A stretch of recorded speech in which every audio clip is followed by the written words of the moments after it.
నియోజకవర్గ సమన్వయకర్తగా కాకుండా ఒక ప్రకృతి ప్రేమికుడిగా మనసు చెలించి బాధతో మాట్లాడుతున్నటువంటి మాటలు ఇవి. పవన్ కళ్యాణ్ గారు, మీరు పర్యావరణ అటవీ శాఖ మాత్యులుగా ఉన్నారు. మీ శాఖకు సంబంధించినటువంటి అధికారులు పర్యావరణాన్ని, అడవులను సంరక్షించాల్సింది పోయి తిరుపతిలో కొన్ని వేల వృక్షాలకు నిలవైనటువంటి నగరవనంలో కొంత ప్రాంతాన్ని ధ్వంసం చేసి స్టాఫ్కి కెఫెటేరియా కట్టాలన్నటువంటి ఆలోచన అటవీ శాఖ అధికారులకు రావడం చాలా బాధాకరమైనటువంటి విషయం. తిరుపతిలో ఉన్నటువంటి స్థానికులకు, ప్రకృతి ప్రేమికులకు ఈ ప్రాంతం అంటే ఎనలేనటువంటి ప్రేమాభిమానాలు ఉన్నాయి. ఉదయం లేస్తే స్థానికులందరూ కూడా దాదాపుగా 2000 నుంచి 2500 మంది ఇక్కడ వాకింగ్కి వస్తారు.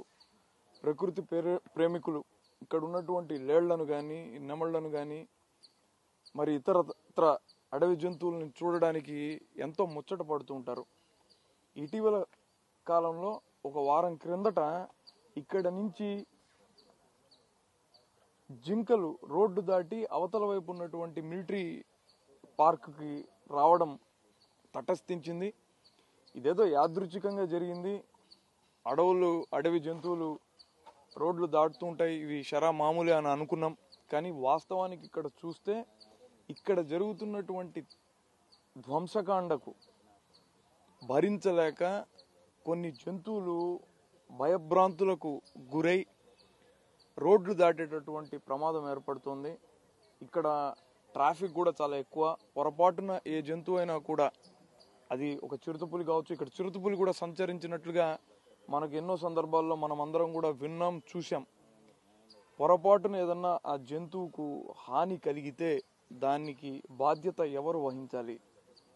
నేను ఒక ప్రకృతి ప్రేమికుడిగా మిమ్మల్ని అర్థిస్తున్నాను. దయచేసి దీన్ని నిలుపుదల చేయండి. మీరు నిలుపుదల చేయని పక్షంలో ఉద్యమించడానికి ప్రకృతి ప్రేమికులందరం కూడా సిద్ధంగా ఉన్నాం. ఇక ఒక్క ఇటుక ఇక్కడ కదిలినా ఉపేక్షించేటటువంటి పరిస్థితి లేనేలేదు. మీరు వెనువెంటనే ఈ ప్రాజెక్టును మాన్పించి ఇక్కడ చెట్లు మరిన్ని నాటండి. చెట్లను సంరక్షించుకోవడం మన బాధ్యత. ఒక చెట్టు పెరిగి పెద్దదవ్వాలనంటే దానిని కాపాడుకోవడానికి పట్టేటటువంటి సమయం అంతా ఇంత కాదు. అది మీరు ఏ ప్రకృతి ప్రేమికుడిని అడిగినా కూడా చెప్పగలుగుతారు. అలాంటిది 15-20 సంవత్సరాల వయసు కలిగినటువంటి చెట్లను నిర్దాక్షిణ్యంగా ఎవరైతే కాపాడాల్సినటువంటి బాధ్యత ఉందో వాళ్లే నరికివేయడం చాలా దారుణం. మీరు దయచేసి స్పందించాలి.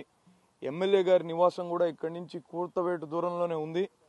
ఆయన కూడా మీ పార్టీకి సంబంధించినటువంటి వ్యక్తే. దయచేసి మీరు దీంట్లో కల్పించుకొని ఈ ప్రాజెక్టును నిలిపివేయాలని మా అందరి మనవి. Please subscribe .news.